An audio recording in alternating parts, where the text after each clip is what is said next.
Hello dear students, welcome to another online classes of the Working Capital Management for all the MCOM Pure first class. So we have started unit 1 and today we are on the lecture 4.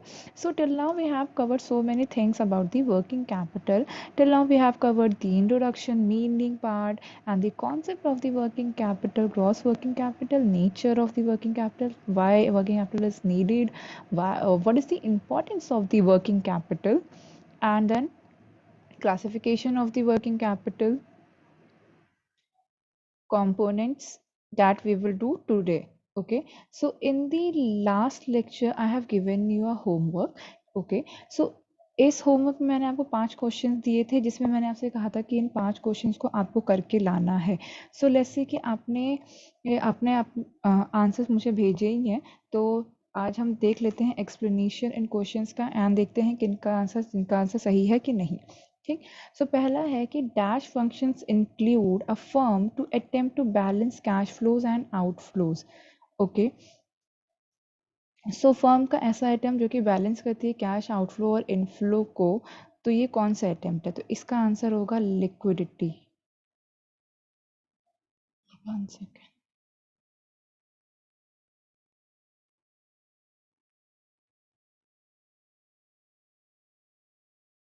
Okay. The answer is liquidity.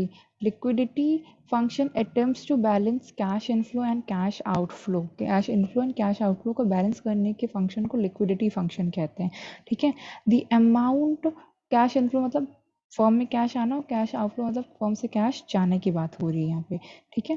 So the amount of working capital that varies with the seasonal requirement, जो seasonal requirement की तरह, जो seasonal requirement के according capital change होती रहे, उस capital को क्या कहते हैं? टेम्पररी. ठीक है. Defined working capital asset, current assets can be further classified. Current assets को किन बेसिस पे क्लासिफाई किया जा सकता है? तो उसके कंपोनेंट्स एंड टाइम बेसिस पे. ठीक है. नेक्स्ट, अगर एक्स वाई जेड की ये कंपनी में मैनेजमेंट ऑफ वर्किंग गिर रहा है तो इनमें से कौन से रीजंस हो सकते हैं, हमें ये देखना है. ठीक. ये पहला रीज़न है तो कैपिटल एम्प्लॉयड, मतलब मेन कैपिटल गिर जाए तो नहीं, ये रीज़न नहीं होगा वर्किंग कैपिटल गिरने का. प्रॉफिटेबिलिटी बढ़ जाए तब भी नहीं होगा. डेटर कलेक्शन जो कि part of the working capital है, जो भी वर्किंग कैपिटल की चीज़ों का पार्ट है, अगर उसमें किसी भी तरह के चेंजेस आते हैं तब वर्किंग कैपिटल में चेंज आएगा, अदरवाइज नहीं आएगा. तो यहाँ डेटर्स क्या थे? वर्किंग कैपिटल का पार्ट था. तो आपको ऐसे ही ऑप्शन समझ के लगाना था कि अच्छा इसमें ये कैपिटल का वर्किंग कैपिटल का पार्ट नहीं था, प्रॉफिटेबिलिटी वर्किंग कैपिटल का पार्ट नहीं है, डेटर्स वर्किंग कैपिटल का पार्ट है, तो answer will be C. Okay. Working capital turnover. अब इतना ध्यान रखिए, टर्नओवर का मतलब हमने कल आपको हिंट दिया था कि इसका मतलब होता है सेल्स बेटा. ठीक है. तो वर्किंग कैपिटल मतलब वर्किंग कैपिटल का रिलेशनशिप डिफाइन करना किसके अगेंस्ट? वर्किंग कैपिटल का रिलेशनशिप डिफाइन करना अगेंस्ट दी सेल, क्योंकि टर्नओवर का मतलब क्या होता है? सेल. तो ये हिंट ही आपका कल आंसर बन गया था. इसका आंसर होगा सेल्स, कि इसका रिलेशनशिप डिफाइंड हो रहा है again which with the cells. Okay. So ये हो गए 5 क्वेश्चन जो हमने कल डिस्कस कर रहे थे, जो हमने कल आपको होमवर्क में दिए थे. सो पहला था लिक्विडिटी फंक्शन किसे कहते हैं? A firm's attempt to balance the cash inflow and outflow, मतलब फर्म से कितना पैसा जा रहा है, कितना पैसा आ रहा है, इन्हें बैलेंस करके रखना. कोई भी नेगेटिव में नहीं जाना चाहिए, एक्सेस नहीं होना चाहिए. ठीक है. नेक्स्ट है जो सीजन रिक्वायरमेंट के अकॉर्डिंग जो वर्किंग कैपिटल चेंज होती रहे, उसे क्या कहते हैं? टेम्पररी वर्किंग मतलब that we have studied in the last lecture also. Working capital को किन बेसिस पे भी फर्दर क्लासिफाई किया जा सकता है? तो उसके कंपोनेंट एंड टाइम के बेसिस पे उसे क्लासिफाई किया जा सकता है. ठीक. नेक्स्ट है, अगर इनमें से कौन सा रीज़न हो सकता है वर्किंग कैपिटल के डिट्रोएशन में? तो आप बस इतना ध्यान रखिएगा, ऑप्शन में वो देखिएगा कि वर्किंग कैपिटल में चेंज देखना है ना, तो वर्किंग कैपिटल की ही किसी फैक्टर में चेंज आएगा तो फिर उसमें चेंज होगा, वरना नहीं. ठीक. इसी रीज़न से आज हम डिस्कस करेंगे कि वर्किंग कैपिटल में ऐसे कौन कौन से कंपोनेंट्स होते हैं जिसमें अगर चेंज आएगा तो वर्किंग कैपिटल की वैल्यू में ओवरऑल चेंज आएगा. ठीक है. नेक्स्ट है वर्किंग कैपिटल टर्नओवर रिलेशनशिप किसके साथ मेजर किया जाता है? तो वर्किंग कैपिटल टर्नओवर का रिलेशनशिप हम मेजर करते हैं विद दी सेल्स. ठीक है. ओके. सो आज की हमारी स्टडी है कंपोनेंट्स ऑफ वर्किंग कैपिटल, अब देख लेते हैं कि वर्किंग कैपिटल के कंपोनेंट में क्या क्या चीज़ें आएंगी, so that we can identify कि हाँ वर्किंग कैपिटल की स्टडी में हमें किन किन चीज़ों को कंसिडर करना है। ठीक, द फर्स्ट कंपोनेंट हम ले रहे हैं कि हमें इतना पता है कि वर्किंग कैपिटल में क्या इंक्लूड रहते हैं, करंट एसेट्स, साथ ही साथ current liability. This is what working capital, current assets minus current liability. इसका मतलब हम अपने जिस जो capital fund invested in current assets उसमें से हमारे जो करंट लायबिलिटी से ड्यूज होते हैं उन्हें हम जब मीट आउट कर लेते हैं, ठीक है, तो वो जो डिफरेंस आता है वो हमारा हो जाता है वर्किंग कैपिटल। तो सबसे पहले हम करंट एसेट्स डिस्कस कर लेते हैं, then we will discuss current liability. So current assets में हमारे एसेट्स आ गए, जैसे पहला आ गया इन्वेंट्रीज। इन्वेंट्रीज में हमारा वो इन्वेंट्री होगी जो कि जिसमें बिजनेस डील करती हैं। एक आपकी छोटी सी मीनिंग भी यहाँ दी थी, the asset that generally realise within a short period of time. इस लाइन का मतलब क्या है, वो एसेट्स जो कि एक साल के अंदर कैश फॉर्म में कन्वर्ट इजीली किए जा सकते हैं या कैश फॉर्म में कन्वर्ट हो जाएंगे। सो ऐसे एसेट जो कि within 1 year can be converted easily into the cash are called as current assets. ठीक, ये डेफिनेशन होगा, ये ध्यान रखना है। ठीक है, नेक्स्ट इसमें कंपोनेंट्स कौन से हैं, पहला है इन्वेंट्रीज। इसमें इस इन्वेंट्रीज का मतलब क्या है, those goods in which business deal. तो कहने का मतलब है स्टॉक वो हमारा चीज़ है जिसमें बिजनेस डील करती है, जैसे बिजनेस बनाती है, बेचती है, ठीक है, और जिससे वो उसका मेन उसका वर्किंग होती है जिसमें, ठीक, तो जिसमें बिजनेस काम कर रही होती है, जिसको जैसे आपकी शुगर केन की फैक्ट्री है और आप शुगर बेचते हैं, तो आपके लिए इन्वेंट्री स्टॉक क्या होगा, शुगर होगा। क्लियर। अब यहाँ रॉ मटेरियल, इस पर्टिकुलर गुड को बनाने के लिए क्या हो सकता है, रॉ मटेरियल की जरूरत पड़े, वो भी मेरा स्टॉक है। ठीक, देन उसे WIP में किसी भी रॉ मटेरियल पे जब कुछ काम हो जाता है, ठीक है, जैसे कुछ हमने मैन्युफैक्चरिंग प्रोसेस करी पर अभी भी उसमें मैन्युफैक्चरिंग प्रोसेस करना बचा है, तो ऐसे गुड्स को हम कहते हैं WIP, वर्क इन प्रोग्रेस, कि ये ऐसे स्टॉक हैं जिन पे कंपनी ने, जिन पे मैन्युफैक्चर कुछ ना कुछ हुआ है, बट अभी भी इन पे कुछ ना कुछ काम बाकी है to make them finish goods. ठीक है, consumable stores, same meaning, the consumable stores, the goods that is meant for the consuming, ठीक है, last finished good, that good the goods that are meant for the selling to the customers। ठीक, सो ये हो गया जब हमारे raw material से finish good तैयार, रॉ मटेरियल से WIP की तरफ बढ़ते हैं, WIP में भी जब सारा काम खत्म हो जाता है तो वो बन क्या जाते हैं, फिनिश गुड्स। ये वो गुड्स हैं जो हम कस्टमर को बेचते हैं। ठीक है, फिनिश गुड मतलब ये पूरी तरह तैयार है, इसमें और कोई भी मैन्युफैक्चरिंग करने की ज़रूरत नहीं है। Now these goods can be easily sold out to the customer, they are ready to be get sold to the customer. So ये हो गया हमारा पहला इन्वेंट्री में। इन्वेंट्री में क्या क्या चीज़ें आ सकती हैं, रॉ मटेरियल आ सकता है, work in progress, consumable stores, finished goods, these are the part of the what, inventory। तो पहला करंट एसेट्स हमने क्या डिस्कस किया, इन्वेंट्री हमने डिस्कस किया। ठीक है, नेक्स्ट है सन्ड्री डेटर्स। अब सन्ड्री डेटर्स के बारे में डिस्कस कर लेते हैं।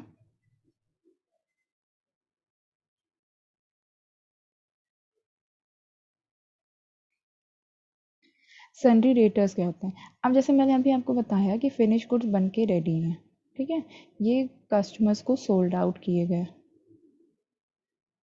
और कस्टमर्स को बेचे गए, ये किस बेसिस पे, ये बेचे गए क्रेडिट बेसिस पे। क्रेडिट बेसिस मतलब उधार पे। ठीक, तो जब कस्टमर को क्रेडिट बेसिस पे गुड्स बेचे जाएंगे तो ये कस्टमर बन जाते हैं मेरे डेटर्स। ठीक है, ये कस्टमर्स क्या बन जाएंगे, डेटर्स। तो सिंपली कहा जाए वो कस्टमर्स जिनको गुड्स क्रेडिट बेसिस पे सोल्ड किए गए हों। ठीक है, सो वो कस्टमर्स जिनको क्रेडिट बेसिस पे गुड्स सोल्ड किए गए हैं उन पर्टिकुलर पर्सन को कहते हैं डेटर्स। ठीक है, उन पर्टिकुलर कस्टमर्स को कहते हैं हम डेटर्स। क्लियर। सो ये होगी डेटर्स की मीनिंग, इनसे भी हमें cash within the 1 year realise हो जाता है एंड ये हमारा एक तरह से फ्यूचर बेनिफिट है। ठीक है, तो ये हमारे कि हमें विद इन 1 ईयर इनसे हमें कैश रिलाइज हो जाएगा। ठीक, सो कैश रिलाइज हो जाएगा बट अभी हुआ नहीं है, तो अभी हमें मिलेगा इन फर्दर आने वाली डेट्स में, फर्दर आने वाले मंथ्स में। सो दैट्स वाई डेटर्स भी हमारे क्या हैं, डेटर्स हो गए हमारे करंट एसेट्स। ठीक, सो ये हो गया करंट एसेट्स का कॉन्सेप्ट। नेक्स्ट है बिल्स रिसीवेबल।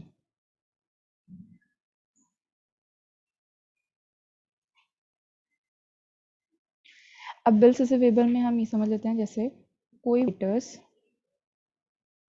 जिनको हमने बिल ऑफ एक्सचेंज इशू किए हैं। अब बिल ऑफ एक्सचेंज क्या है? बिल ऑफ एक्सचेंज का टर्म एक हमारा समझ लीजिए लीगल टर्म है, नेगोशिएबल इंस्ट्रूमेंट है। इस बिल ऑफ एक के बिल की तरह ही होता है, बट इसे उससे कंफ्यूज मत होना कि जैसे तुम लोगों को जब शॉपिंग करने चले जाते हैं तो वहाँ पे हमें एक बिल मिलता है, वो बिल ऑफ एक्सचेंज नहीं, वो बिल नहीं होता है। सो डेटर्स यहाँ पे बिल्स पे रिसीवेबल कब बनेंगे? देखो, जब डेटर्स को बिल ऑफ एक्सचेंज इंस्ट्रूमेंट, ये क्या एक इंस्ट्रूमेंट है जो कि नेगोशिएबल इंस्ट्रूमेंट एक्ट के अंदर डिफाइंड है ये प्रॉपरली। तो जब डेटर्स को बिल ऑफ एक्सचेंज इशू किया जाता है, अब ये बिल ऑफ एक्सचेंज का एक बकायदा फॉर्मेट होता है, ठीक है, इसे इशू करें। इस पे क्या कहते हैं, जिसने ड्रॉ किया है उसे कहेंगे ड्रॉर, और जिसने एक्सेप्ट किया है, जिसके ऊपर ड्रॉ हुआ है बिल, उसे कहेंगे ड्रॉई, ठीक है।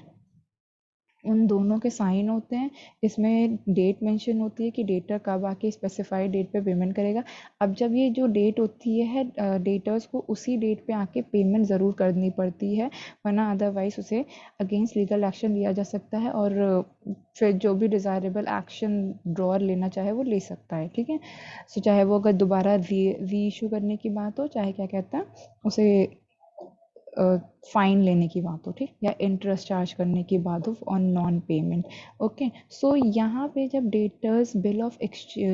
कंपनी डेटर्स को बिल ऑफ एक्सचेंज इशू कर देती है, जब कंपनी डेटर्स को बिल ऑफ एक्सचेंज इशू कर देती है, तो डेटर्स हमारे बन जाते हैं बिल्स रिसीवेबल, ठीक है। So debtors gets convert when company issues a bill of exchange on the name of the debtors, ठीक है। So ये हो गए हमारे bills receivable। नेक्स्ट है प्री पेमेंट।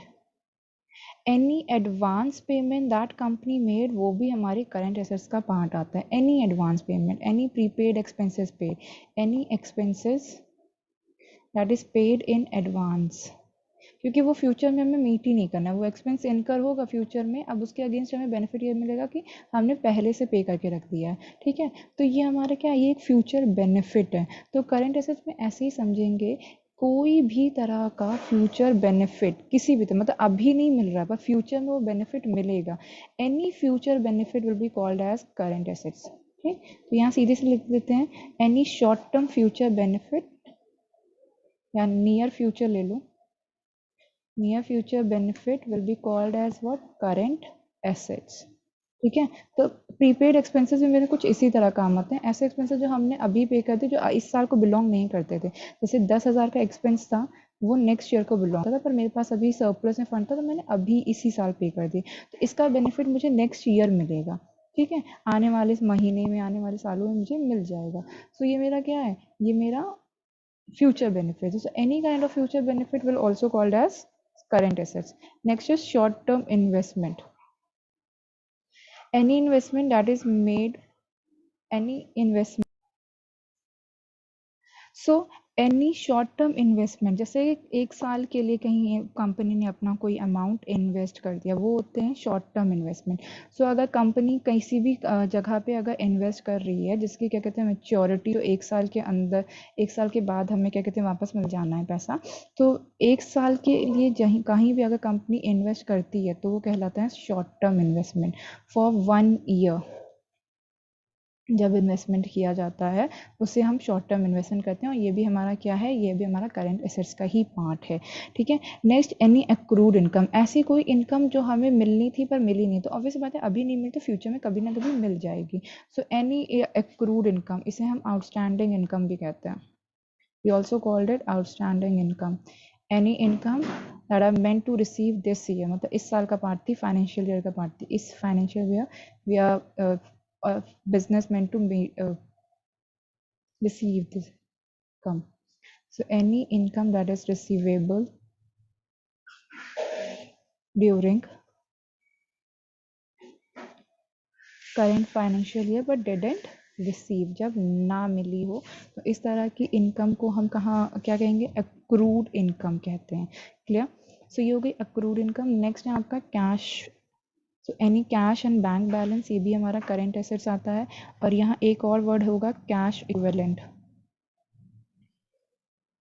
कैश इक्विवेलेंट को हम समझेंगे, if company invest in any financial securities that can be easily convertible into cash, anything that is can be easily convertible into cash with the less efforts, तो उसे क्या है, cash equivalent. जैसे financial securities, financial securities,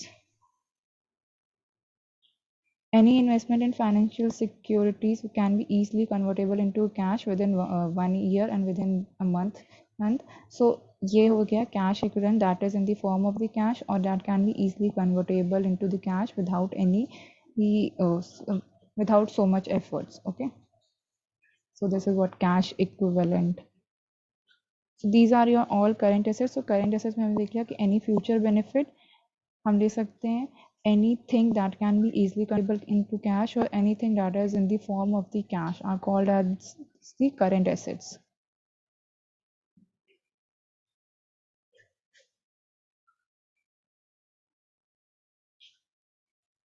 Next, current liabilities. Any liability, or we can say any amount that is due on the business that needs to be paid within 1 year are called as current liability.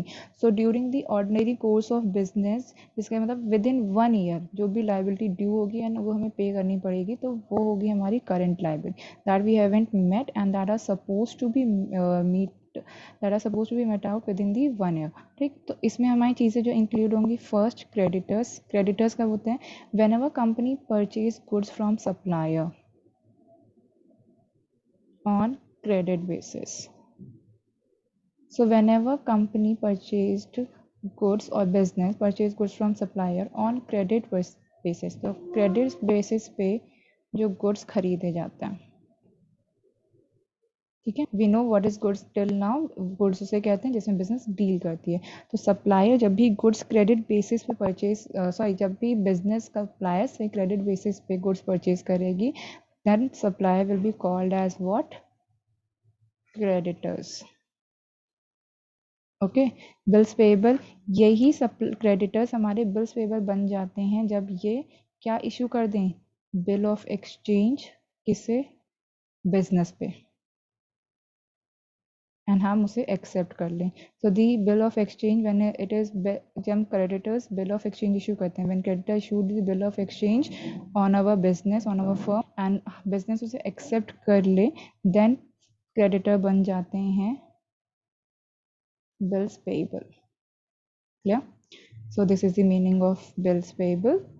Accrued expenses, ऐसे कोई भी expenses that are meant to be met out this year but हमने पे नहीं किया, अब ये हमारी liability हो गई, क्योंकि हमें पे करना था पर हमने पे नहीं किया, बिजनेस को पे करना था। एनी एक्सपेंसेस इस साल फाइनेंशियल ईयर में वो एक्सपेंसेस ड्यू थे और हमने पे करना अमाउंट नहीं था, तो अब हमें फ्यूचर में ऑब्वियसली बात है पे करना पड़ेगा, हमारे ऊपर एक लाइबिलिटी कि ये पे करना है, तो वो हो जाएगा मेरा क्या, accrued expenses. Bank overdraft, bank overdraft एक ऐसी फैसिलिटी है जब अगर हमारे पेमेंट ज़्यादा होते हैं और हमारे पास जो अकाउंट में पैसा, तो हमारी रिसीविंग होती है, जब रिसीट्स कम हो, ठीक है, जो हमें पैसे मिले होते हैं, रिसीट्स हमारी लेस हो और पेमेंट्स ज़्यादा हों, तो पेमेंट्स को मीट आउट करने के लिए वी टेक दिस फैसिलिटी, हम बैंक से एक ओवरड्राफ्ट की फैसिलिटी मांगते हैं।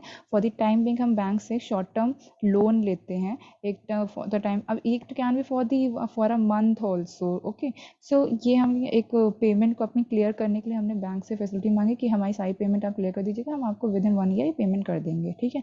इसी तरह बैंक लोन हो गया, शॉर्ट टर्म पीरियड के लिए, किसी स्पेसिफिक पर्पज़ के लिए आपने 1 साल के लिए बैंक से कोई लोन लिया हो।